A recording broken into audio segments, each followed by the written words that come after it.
رومان اپنے بوسیدہ کمرے میں کھڑکی کے قریب بیٹھا آسمان کی طرف دیکھ رہا تھا۔ موسم بدل رہا تھا، بادل چھا رہے تھے، جیسے زندگی میں کچھ اور بھی بدلنے والا ہو۔ مہوش چولہے پر دال رکھے بیٹے کو خاموش دیکھ رہی تھی۔ فاریہ کہاں ہے؟ رومان نے سوال کیا۔ پڑھنے گئی ہے، پڑوس میں، اس کی امتحان ہے نا؟ ماں نے ہلکی مسکراہٹ کے ساتھ جواب دیا۔ رومان نے ایک گہری سانس لی، جیسے دل پر بوجھ ہو۔ اچانک دروازہ کھلا اور ببو جادوگر ہانپتا ہوا اندر آیا۔ اوے رومان بھائی، میں جادو کرایا ہوں، ببو نے خوشی سے چلایا۔ ابے ببو، کیا کر کے آیا ہے؟ کسی کی ٹی وی غائب کر دی یا خود غائب ہو آیا؟ رومان نے مسکراتے ہوئے کہا، نہیں بھائی، میں نے بجلی نکالی ہے، چمچ میں سے۔ ببو نے اپنی جیب سے چمچ نکالی جو مکمل سیاہ ہو چکی تھی۔ یہ جلی ہوئی لگ رہی ہے، رومان نے کہا۔ وہی تو جادو ہے، جب منتر پڑھا تو آگ نکل آئی۔ کون سا منتر پڑھا تو نے؟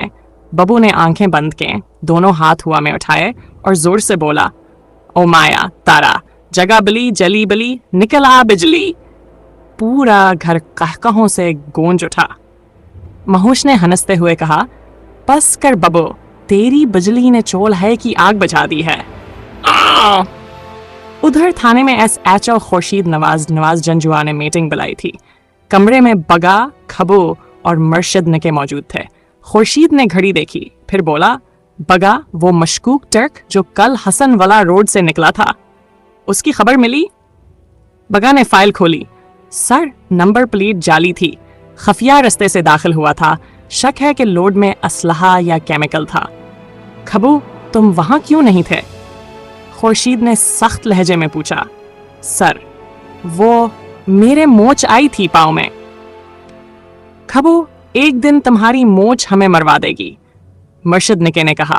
سر، مجھے اجازت دیں تو ایک رات کے لیے پوزیشن سنبھالو وہاں۔ خورشید نے سر ہلایا۔ ٹھیک ہے، لیکن احتیاط سے، وہ لوگ عام اسمگلر نہیں لگتے۔ اسی رات حسن والا روڈ کے قریب رومان دوست فراز کے ساتھ چہل قدمی کر رہا تھا۔ اچانک ایک تیز رفتار ٹرک گزرا جس کے پیچھے لٹکتا ہوا پردہ ہوا میں لہرا رہا تھا۔ اس کے پیچھے کچھ بوریوں سے عجیب سی بو آ رہی تھی۔ فراز، یہ ٹرک پہلے بھی دیکھا ہے؟ رومان نے سنجیدگی سے پوچھا۔ نہیں یار، لیکن یہ اکثر رات کو ہی نکلتا ہے۔ رومان نے دماغ میں اسے محفوظ کر لیا۔ کچھ تو گڑبڑ ہے۔ اگلے دن ببو ایک نئی ترکیب کے ساتھ آیا۔ اس بار میں نے